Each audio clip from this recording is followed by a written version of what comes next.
The Fields Auto Group proudly presents Huddle Up, Huddle Up with Bucky Brooks, J.P. Shadrick, John Oehser, and NFL Network analyst and former Jaguar Bucky Brooks bring you the latest on your Jacksonville Jaguars. Everything's got to be about the future. It's got to be about tomorrow and bringing all that into focus as we, attack the season. Huddle Up with Bucky Brooks starts right now.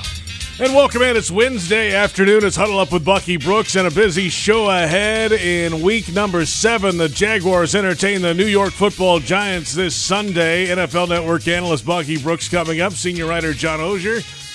The Giants and the Jaguars. The Giants, one of the surprise teams in the NFL with their 5-1 start. Doug Peterson and Dexter Lawrence spoke with the media today. And we got a couple social media questions. John Oehser here with me. Bucky Brooks out in Los Angeles, and here we go. The Giants-Jaguars game sponsored by Florida Blue, your local Blue Cross and Blue Shield plan, driven by its mission of helping people and communities achieve better health. Learn more at floridablue.com. Bucky, good afternoon. What's up, man? Man, what's up? Big week ahead. Big. Giants coming to Duval. Big week. Giants coming in, 3-game losing skid. John, got to get back on track this week. We just came out of the locker room. It seems like a group that's ready to get back out there. Yeah, I was talking to Rayshon Jenkins, the safety of the Jaguars. And I was, one of my themes this week has been the whole close game thing. Not my theme, it's a theme. The Jaguars have found a way to lose close games, and Giants have found a way to win them. And I asked Rayshon about being close, and he said, yeah, we are close, but I'm kind of tired of being close. We've been close all year, and it's time to not be close. It's time to do it. And so I got the sense that they still believe that this is a case of a team being close and not a team that just can't win close games, if that makes sense. I don't feel like there's any resignation to it. I think they feel like they can still turn this thing. If they do turn this thing, I kind of see this next 2 or 3 weeks as being a schedule you can navigate. I mean, now the Broncos, the Raiders, that team in Las Vegas, and Chiefs. The Chiefs. Okay. I don't kind of feel like they're gettable. I think they're one of the elite of the elite. But the Giants, they're very good, but they let teams hang around too. I mean, they win close games. This will be a close game Sunday, I think. And if the Jaguars do figure out how to win those, then I think the next 3 could be interesting. What do you think, Buck? John, I think this is one where the Jaguars certainly can get it, but I think it's going to require the Jaguars to grow up in a few different areas. I think the maturity when it comes to how you play the game has to stand up. The last couple of weeks, we've seen a ton of penalties on third and critical situations. Defensive pass interferences. We've seen unsportsmanlike penalties or roughing the passers and personal fouls and those things. For the Jaguars to win, they have to be committed not to allow themselves to have the self-inflicted mistakes that have caused them to lose the last 3 in a row. And so if they can tighten up that area, they can win. Because when I look at this team, I see the Giants. When I look at the Giants, I see a team that's very similar to the Jaguars. The difference is they're not beating themselves. And so if the Jaguars can eliminate just that part of it, just play a clean football game without the self-inflicted mistakes, they can win. They can knock off the Giants. Let's hear from the head coach. Doug Peterson spoke earlier today at the podium in front of the media. That was this morning around 10:30. And a big topic this week, of course, has been the Jaguars' defense after their play last week against Indy when Matt Ryan threw it all day long. And Matt Ryan put up 389 passing yards, a bunch of crossing routes, lots of things going wrong in the secondary for the Jaguars. And head coach Doug Peterson addressing that coverage today. Yeah, I think there's a little bit of all that, quite honestly. If we play man coverage, we got to play man coverage, right? We can't give so much free access sometimes. Now I'll say that to say this: that teams scheme man coverage, right? You get in bunches, you get in stacks. It's a way to draw picks and allow guys to get open. And now you're in a trail position as a DB, and it's hard. It's extremely hard. But you do the best you can. You can mix, maybe some zone in there, from time to time. But at the same time, we ask our guys to do a lot. We challenge them, some of the veteran players, and somewhere we got to just make a play, and as coaches, we got to make sure we're doing the right thing too, and putting our players in position to be successful. Well, as we said, Matt Ryan, 389, 42 of 58 passing, 3 touchdowns, including the dagger with 17 seconds to play, and it was an issue all day long, Bucky. Where do you begin with the secondary last week, and how do they – this is not really a pass-first offense in New York, but still they're going to have to address it at some point. No, they're going to have to address it. They need to address it right now. I think Doug Peterson kind of laid it out. I think – he is realizing that this team and this personnel is not capable of being what we call a multiple coverage unit. They're not going to be able to play a lot of man combination coverages. They're not also going to be able to play zone. So if we are going to be a man-to-man team, we need to find a way to be great at it. And so everything needs to be focused on how do we match up in coverage? How do we handle the picks and switches? How do we handle the crossing routes? Are we going to banjo? Are we going to lock up and play man-on-man? But whatever it is, we need to be the best man-to-man coverage team that we can be with a little bit of zone. Because when you look at the fronts that we want to play, we need to play man behind it to do it because you can't do it in zone. Well, I mean, whatever it was, got to get fixed. And I know that's pretty obvious. I think what frustrated people, obviously, was the fact that it was over and over and over again. I don't know what they're going to do to change that. Bucky's better on that sort of stuff than I am. But I'm interested, actually, in what Bucky said. I'd like to hear him talk more about why this team needs to play man, sort of what went wrong, and how that might impact you going forward depending on who you're playing, if you follow me. Can they do that against every team? Can they be just that team in this league, Buck? I think it's personnel driven as opposed to anything else. When I look at the personnel that you currently have at Tyson Campbell, Shaq Griffin, Harris Williams, those guys are more man-to-man cover guys as opposed to zone. And even though zone coverage will appear easier in terms of keeping the ball in front, you have to have great eyes. You have to have great instinct and awareness. You have to be able to react and anticipate and diagnose stuff. And I think our guys are better at, this is my man. I'm locked on my man. I need to do it. That said, I'm going to be very, very honest. Shaq Griffin has to step up his game to play better. They brought him in as a marquee free agent. They brought him in to be the number one corner. He has to play like the number one corner. When you bring in a player like that, you pay him what you're paying.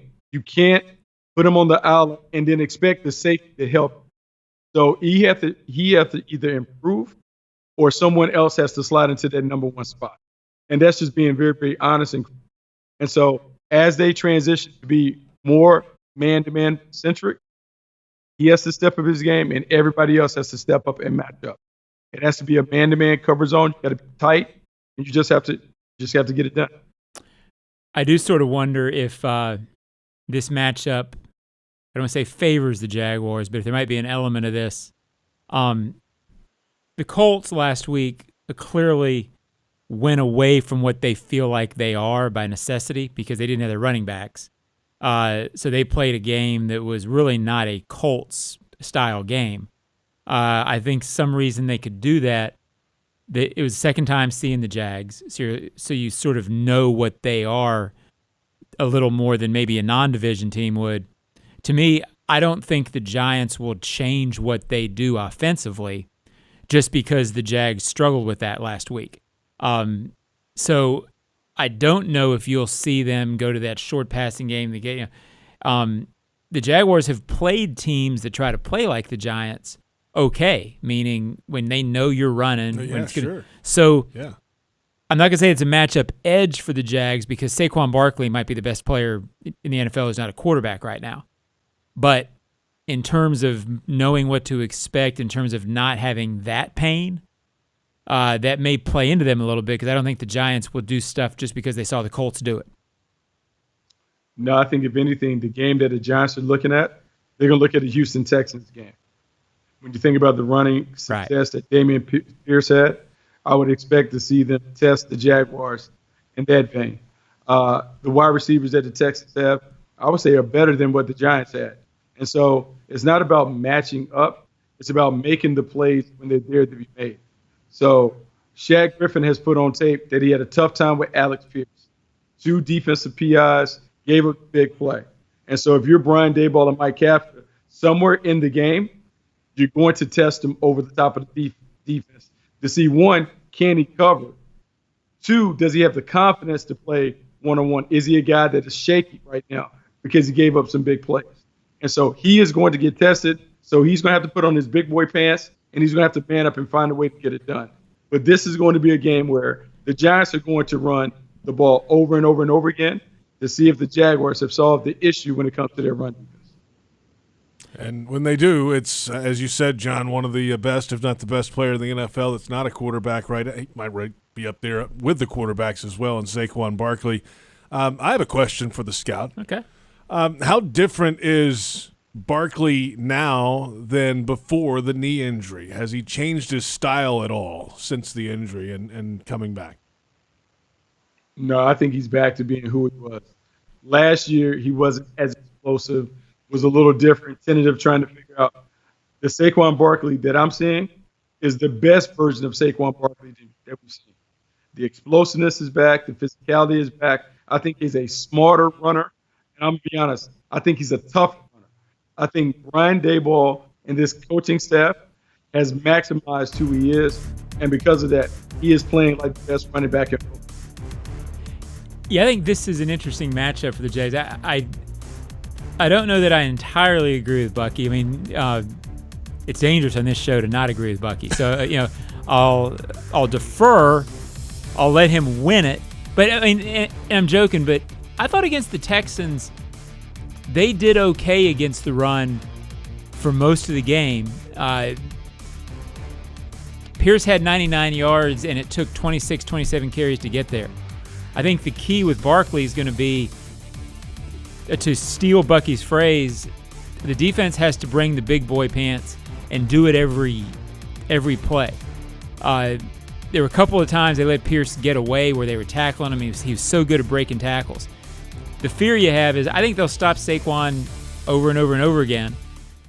But then that big play in the third quarter, you're down 12-10 and he guts you for 19-10. For 75 yards or something. That's what he's capable of. You're almost going to feel like you're holding your breath every time he touches the ball, that kind of game. And you might look at the stats after the game. He's got 120 and 70 of them come on one play. It's going to be a breath-holding game for the defense in that regard because they're going to keep doing it. But I think they're pretty good against the run in terms of fits for the most part, except that one game in Philly. I think they'll play well with that fear of that one play. Just my thought. Yeah, no, that's Saquon Barkley's style. I won't call him Barry Sanders, but old school people remember how Barry Sanders would get 1 yard, 2 yard, 4 yards, -2. Then he have the big game. Doug Peterson alluded to that in the press conference. Your discipline, your gap integrity has to be on point this week. You have to be able to tackle. You got to tackle well. And it's really important that when we're watching the game, we see all 11 defenders running to the ball, finishing at the ball. You can't assume that your team is going to make the tackle. And the other part of this that's interesting is you can't neglect the quarterback. Daniel Jones is a capable runner. He will get 30 to 50 yards a game if you allow him to get loose on the quarterback design run. So you got to make sure that you stay home. The zone reads, you have to have discipline and have all that stuff lined up. And so it's a big game. It's a tough test. I remember, obviously, after that Eagles game, there some guys in the locker room said, hey, maybe we were trying to do a little too much, overthinking, accounting for the quarterback as well. We'll see if they've made that adjustment this week for sure. We'll come back in a moment and get into the Jaguars offense. They had a great day on the ground in Indy. What will it look like this week for this Jags offensive attack? Huddle Up with Bucky Brooks is brought to you by Fields Auto Group Jacksonville. Step up to luxury, fieldsauto.com. This is Huddle Up with Bucky Brooks on the Jaguars Digital Network.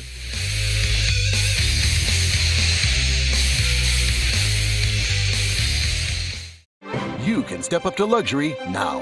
Hello, I'm Dan Fields. Whatever you're driving, you can step up to luxury now. Plus, get our Fields amenities, which include complimentary loaners, car washes, and our cafes. Make this your year to step up to luxury at Fields Cadillac, Mercedes-Benz, Porsche, Land Rover, Jaguar, and Lexus. When it comes to the ultimate car buying experience, there's only one name that matters: Fields. And Fields matters because you matter. The Fields Auto Group, proud partners of your Jacksonville Jaguars. Thinking about your favorite whiskey or whiskey-based cocktail for this weekend's party or tailgate? Us too. While you're out shopping for supplies, don't forget to pick up a bottle of the 2022 Jaguars whiskey available at most local Jacksonville liquor stores. Not leaving the couch this weekend? No problem. You can also order a bottle online at citrusdistillersonline.com. Every bottle is made locally here in Duval. Your hometown gate now has more ways to save. Introducing My Gate Rewards, a new loyalty program with member-exclusive savings and fuel discounts. Earn points on in-store purchases, take advantage of special offers, and save on products you love. Score free coffee, fountain drinks, pizza, and soft serve with Gates Frequent Shopper Clubs. Then use your points on savings at the pump. Download the My Gate Rewards app in the App Store today or ask a store associate for more information. Go from good to Gate.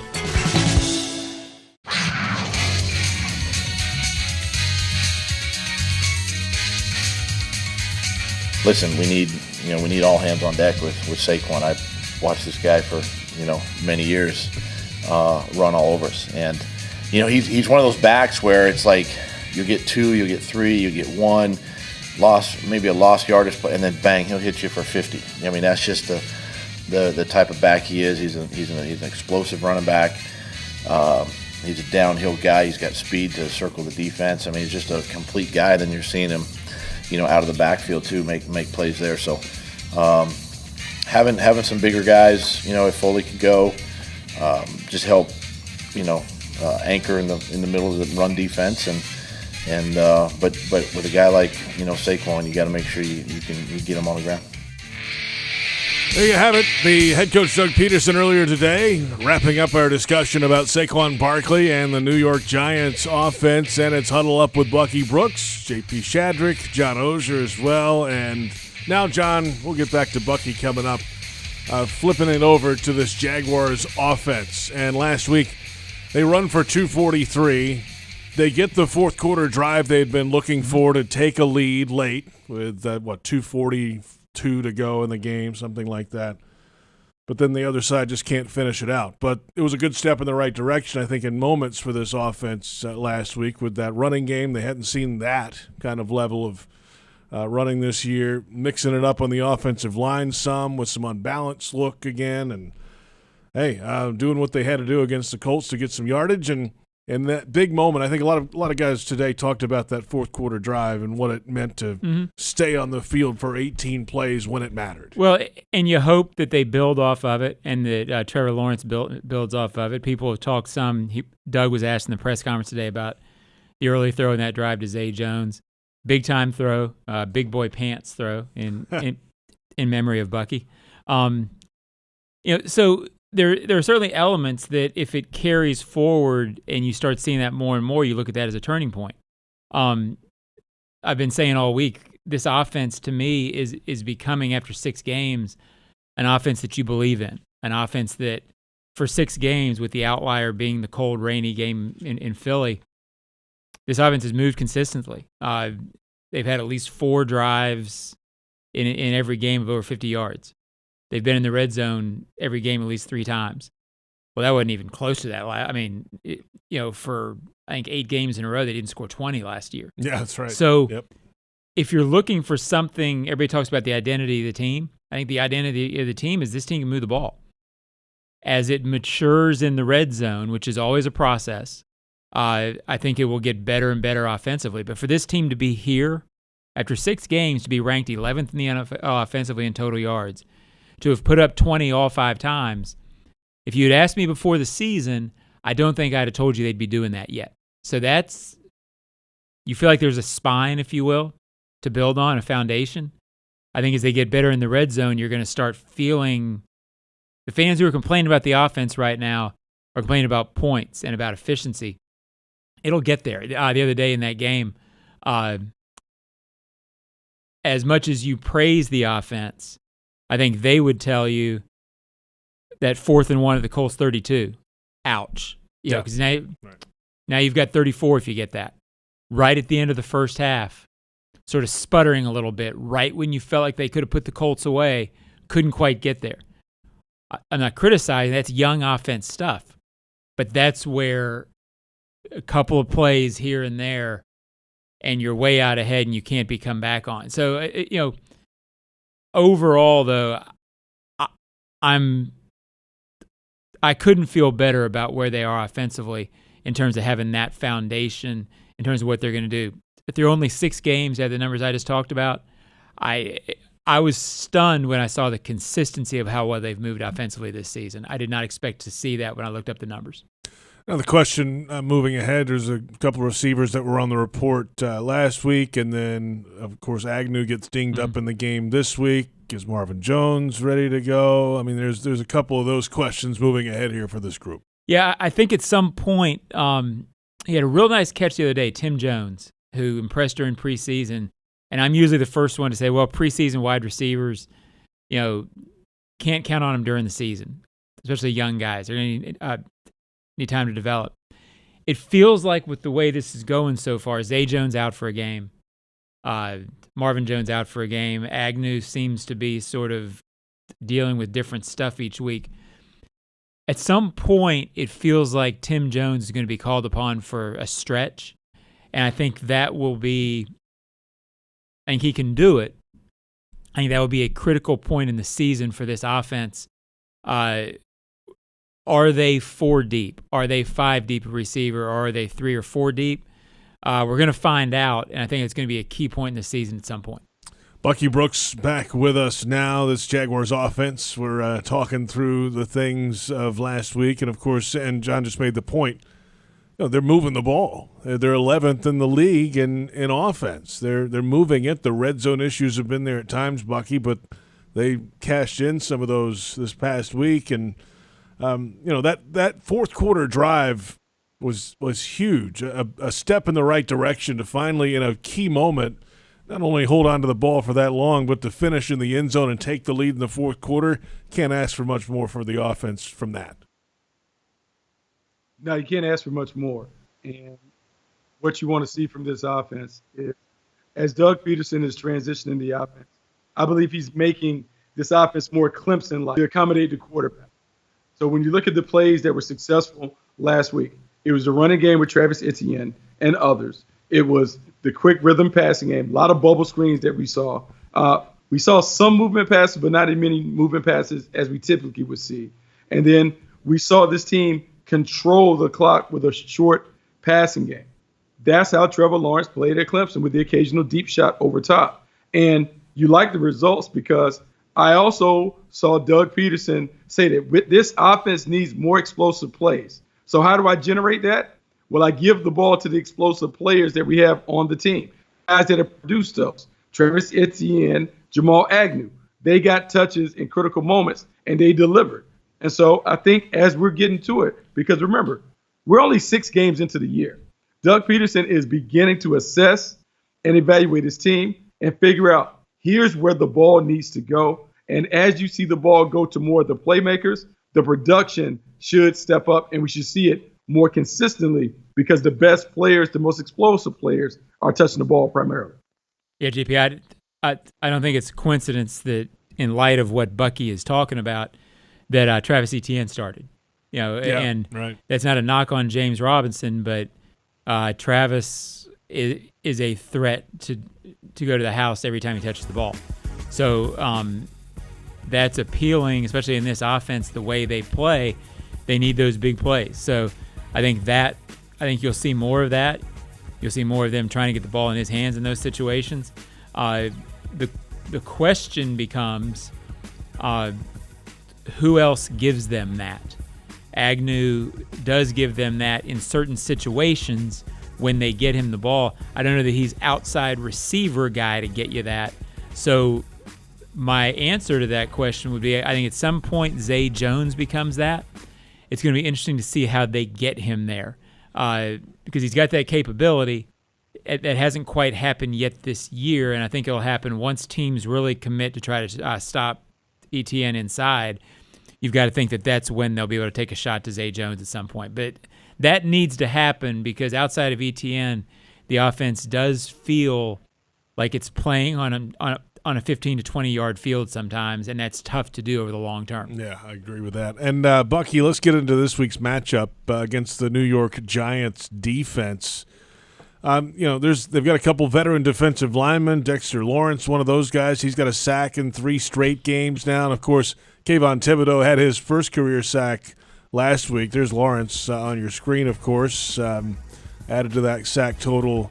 But, boy, big body there in the interior, 342 pounds, 6'4", and that should be quite a battle on the interior of this defensive line. And then, as we mentioned, Kayvon Thibodeau, the first-round pick, who finally had a sack last week against the Baltimore Ravens, and we'll see. He's gaining some confidence, it feels like.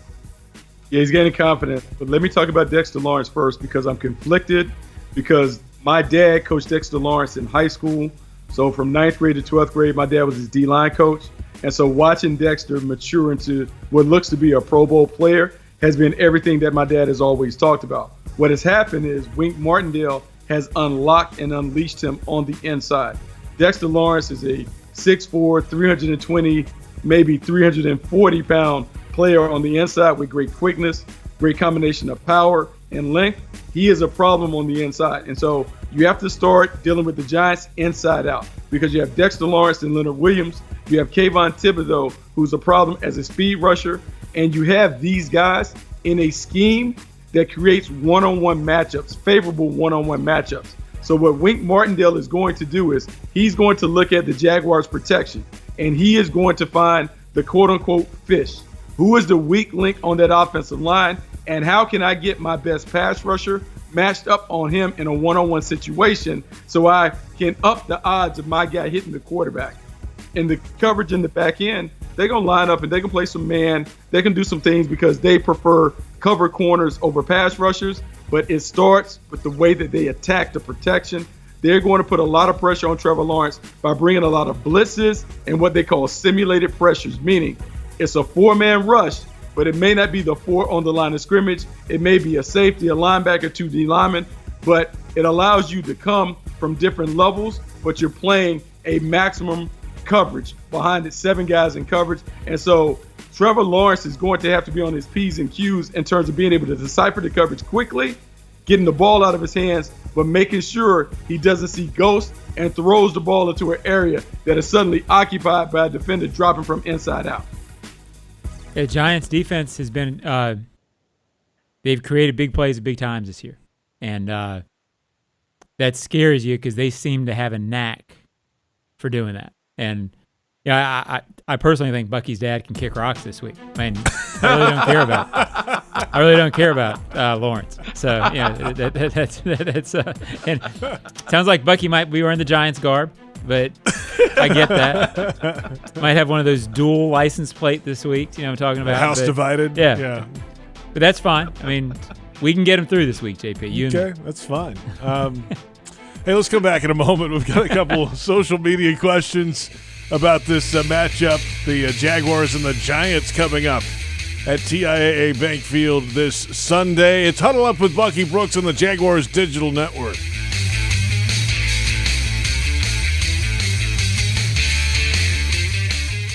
You can step up to luxury now. Hello, I'm Dan Fields. Whatever you're driving, you can step up to luxury now. Plus, get our Fields amenities, which include complimentary loaners, car washes, and our cafes. Make this your year to step up to luxury at Fields Cadillac, Mercedes-Benz, Porsche, Land Rover, Jaguar, and Lexus. When it comes to the ultimate car buying experience, there's only one name that matters: Fields. And Fields matters because you matter. The Fields Auto Group, proud partners of your Jacksonville Jaguars. Crown Royal's That Deserves a Crown program recognizes local heroes for making a positive impact in the community. The Jaguars and Crown Royal are giving back to those who serve this season, celebrating these individuals with the ultimate VIP Jaguars home game experience. Nominate someone who deserves a crown today at Jaguars.com/Crown Crown Royal Promotion. Please drink responsibly. At 5 Star Credit Union, you inspire them to go the extra mile to meet your financial needs. That's why they offer Jaguars fans more banking options like better rates and no hidden fees. Their team is also dedicated to making the communities they serve stronger, volunteering their time and talents while donating millions to local nonprofits. 5 Star Credit Union, 5starcu.org. Go Jags!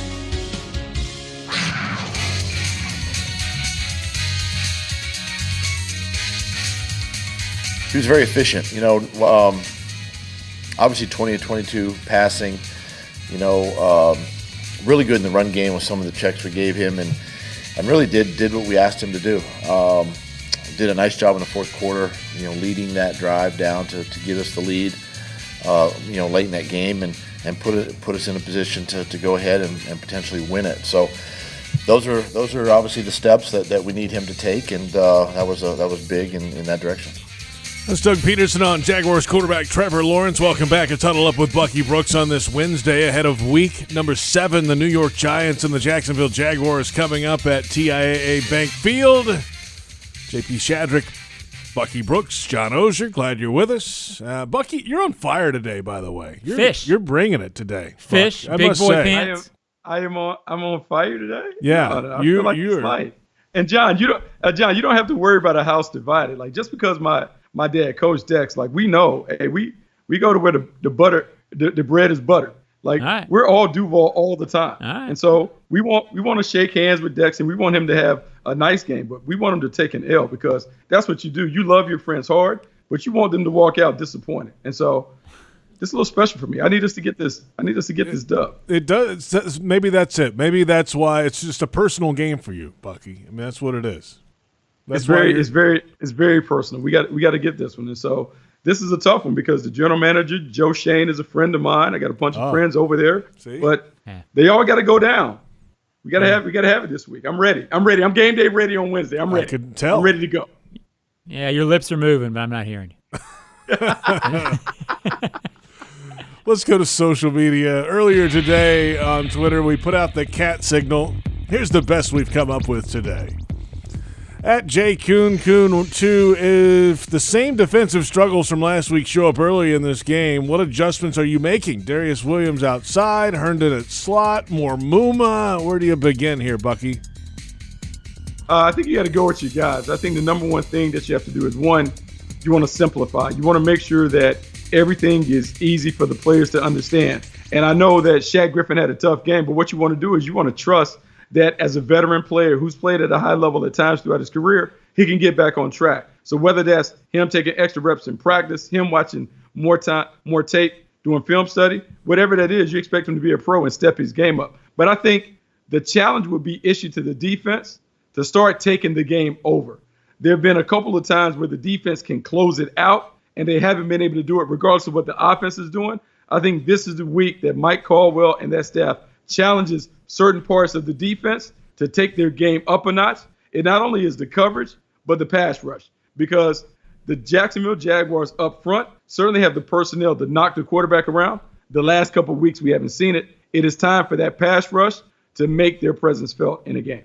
All right, we've got an update. The official injury report has come out for Wednesday, the Wednesday practice, and we've got an update on the secondary. Cornerback Shaq Griffin did not practice today with a back issue, Bucky, and was not out there for the Jaguars. Foley Fatukasi, you mentioned the D-line, quadriceps limited today. Devon Hamilton, a foot issue, limited today. Foye Oluokun is on there with that calf issue, limited today as well. There you go. The jokester in me would say his back is hurting because he got his back beat out by Alec Pierce. But I'm going to be positive and supportive today. But you didn't say that. You didn't say that. You can't say I was going to say and then say, and then, okay, now when you run into Shaq, well, I didn't really say it. I couldn't help it. But I'm back. Look, so he had a little back issue, but look, he has to be on point. He has to be available. Regardless, the next person has to be ready to play in that. You heard Doug Peterson talk about man coverage, and he basically gave it away. He said they're going to play more man-to-man. They want to simplify it because it appears that our guys are having an issue going back and forth between man and zone, and some of the coverage busts particularly could be leading to some of the big plays. So let's simplify it. Let's play the easiest coverages that we can play that our guys know, that can dig into details and know everything about what they're being asked to do and how to do it. And then let's go win. So I expect to see a simplified coverage, but hey, they got to get better in the back end. Has to be better. There you have it. One other social media question we'll get to today. Yes. At Naptma.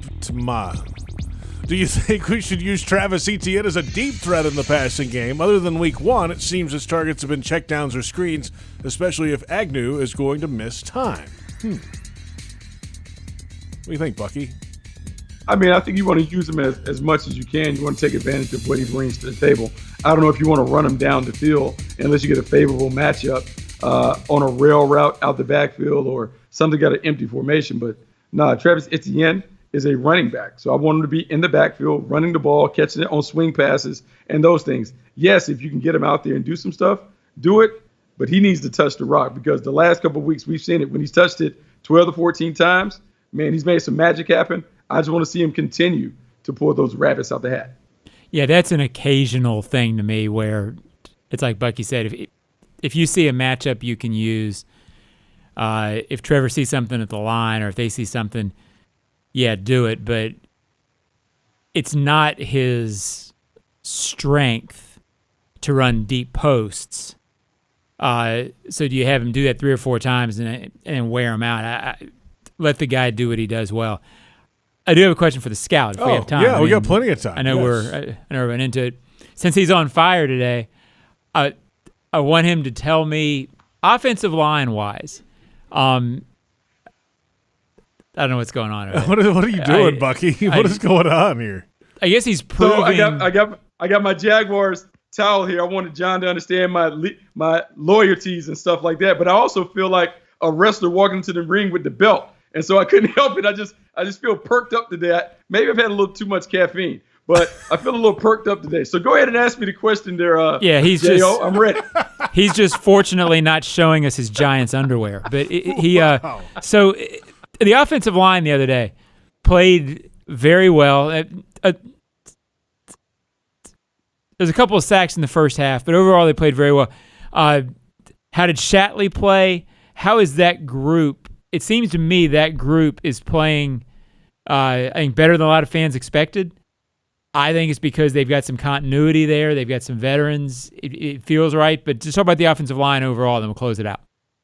No, I think the offensive line has played pretty solid. I think it's been a good job of the unit playing together. There's been a lot of continuity. We haven't seen a lot of fluctuations in terms of the starting lineups and those things. And so there's a chemistry and connectivity that's needed for the offensive line to go. But I also think coaching-wise, I think the coaching staff have put together plans that has limited the exposure for the offensive line, meaning the ball comes out really quick. If it doesn't come out quick, a lot of times Trevor Lawrence is on the move, bootlegs and runouts and those things to get him from being in the same spot all of the time. And so the combination of those things with the running game working, they prevented the opponent from being able to get in a track stance and just meet number 16 7 yards behind the center. And so as long as they're able to work together and put all of those things together, yeah, the offense can move. And I think everyone should be encouraged by the success and the production of the offense. But I think to win, we have to have a little more, and that little more has to come in the red zone. We have to get touchdowns instead of field goals because that's the difference between being a 2-4 team and maybe a 4-2 team at this point. Let's come back. We'll wrap it up. Our final thoughts ahead of this Jaguars-Giants matchup. Remember to subscribe to the official Jaguars podcast network. It's on iHeartRadio, iTunes, Spotify, or wherever you download podcasts. Give us that 5-star rating and a comment. It's Huddle Up with Bucky Brooks on the Jaguars Digital Network.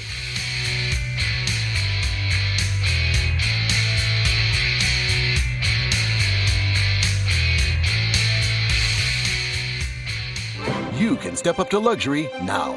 Hello, I'm Dan Fields.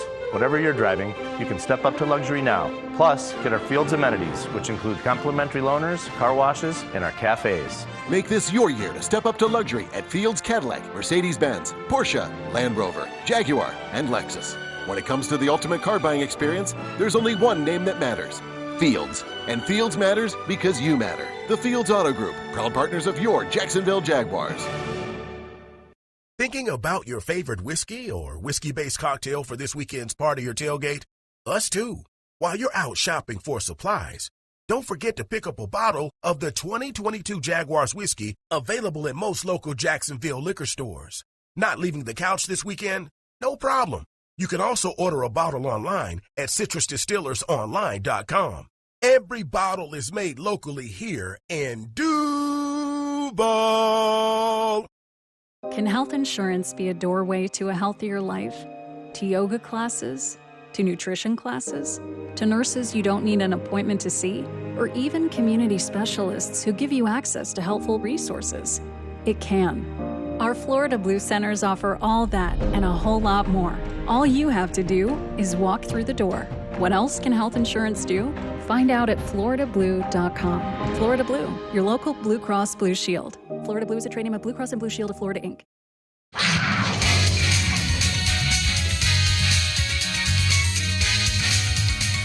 It's Huddle Up with Bucky Brooks. Brought to you by Fields Auto Group Jacksonville. Step up to luxury. FieldsAuto.com. The Giants and the Jaguars game coming up Sunday is presented by Florida Blue. Florida's Blue Cross and Blue Shield Company, providing health insurance to residents of Florida for more than 75 years. Learn more at FloridaBlue.com. JP Shadrick, John Oehser, Bucky Brooks. Well, what do you think here? There's a live look, by the way, of the Miller Electric Center outside TIAA Bank Field. A beautiful blue sky, Chamber of Commerce day. It was 47 degrees this morning, Bucky. I had to pull out the wool coat on the way to the car today. Oh, that's not good. That's a little chilly. Thanks for the weather update. It means I got to bring the big boy jacket. I don't like being cold. Well, it looks like Sunday, high of 78, low of 60 and sunshine. Bucky will probably need a jacket. Yeah, Southern California guy. That's right. Oh, absolutely. I'm going to need a jacket. Don't let weather beat you. Always be prepared. You can always take layers off, if you have too many. That's how that works. That is, you can do that. Jags 24, Giants 21. What do you think, Bucky? I like that score. That's kind of like the normal thing that I go to. I think whenever the Jaguars can get to 24, that puts them in a situation where they can win. The big thing is the big sombrero this week has to be on the pass rush. The pass rush has to be effective. They got to stop the run on early downs, and they have to find a way to impact Daniel Jones. We've talked about Daniel Jones as a runner. We've talked about how the improvements the Giants have made. But the one thing that still exists, when they put the game on his shoulders and he has to do it, he's turnover prone. And so the Jaguars got to stop the run early, and then the pass rush needs to heat Daniel Jones up. They do that. They walk out of the bank with a win. Yeah, I think if they get a turnover, they got a chance. If they get two, they win. It's why they haven't felt like the same defense the last 2 weeks, because they haven't got enough pressure, because teams have played in a way to not let them get pressure, and they haven't gotten turnovers. So, 9 through 4 games, 0 through 2, it's been a noticeable difference. If they get one, they win. I'll say that. Wow. Okay. And shot. They sound like a guarantee, JP. It almost sounded like a guarantee. Well, but they haven't done it in 2 weeks. I'm not sure they're going to. It almost sounded like he locked it, Bucky, didn't it? They didn't lock it. It kind of sounded like a lead pipe lock over there, J.O. Like, it sounded like you put it up there. Hey, can we tweet that out? Can we take that clip and tweet it out so everyone knows that J.O. guaranteed to win this week? Let's do it. Let's put it out there. Walks like a lock, sounds like a lock, it might be a lock. I'm probably going the other direction. To me right now, this is a prove-it-to-me Jaguars situation. They're playing a team just like last week, very good in close games. Jaguars haven't been good in close games. I think once they get one, they'll be okay. But they got to get one. And so far, they haven't done it. And don't let Saquon Barkley run for an 80-yard touchdown or something like that. Yeah, I think it's a big game for Trevor Lawrence. I think it'll be close. Yep. He's playing out the home front. This is the week. Okay. This is the week we turn the corner. We turn the corner, J.O. This is the week that we turn the corner. Perfect team. Everyone's going to talk about the Giants. They're 5-1. There's Destiny's Darlings and all that other stuff. But it's the perfect team for the Jaguars to play because they're not explosive in the passing game. They have a running back that you have to deal with, and they have a quarterback that will turn it over. Defensively, yeah, they're problematic, but this is the one. This is the one that you get that changes everything, and then you can be happy and go home and have your nice adult pop and we get it going. But this is the week, man. Guarantee it. Here we go. Go guarantee it, J.O. J.O. guarantees the victory. Let's do it. I'll tell you the key. Jaguars got to find themselves a fish. You got to find the fish. There are plenty of fish on their offensive line. What they're doing is they're hiding them with the running game. Because they're committed to running the ball, they're not in long yardage situations, and so you don't get a chance to go after them. That's why the most critical down would be 1st and 10. If the Jaguars own first down, then you see all kinds of turnovers. Then you see 3 turnovers. But they got to win first down. They win first down, they can attack all those little fish that are there. They're hiding them. You can't tell them because they're in the kiddie pool. We can't see. We can't get to them. We'll get to them. There's so many fish. Bucky had his big boy pants on today, fellas. It's a school of fish. There's so many. Unbelievable. Wow. Hey, great show. Bucky, well done. We'll talk to you later in the week, and looking forward to this one on Sunday. Oh, Sunday, I'll be ready. I'll be caffeined up. Kind of like today, I think. That's Bucky Brooks in Los Angeles. John Oehser, I'm JP Shadrick, Joe Fortunato, Brent Reber, our entire crew. Thank you for watching. And the Giants and the Jaguars coming up this Sunday. We'll have Jags Drive Time tomorrow morning on Jaguars.com. Jaguars Happy Hour and the Doug Peterson Show tomorrow afternoon. That'll do it for Huddle Up with Bucky Brooks on the Jaguars Digital.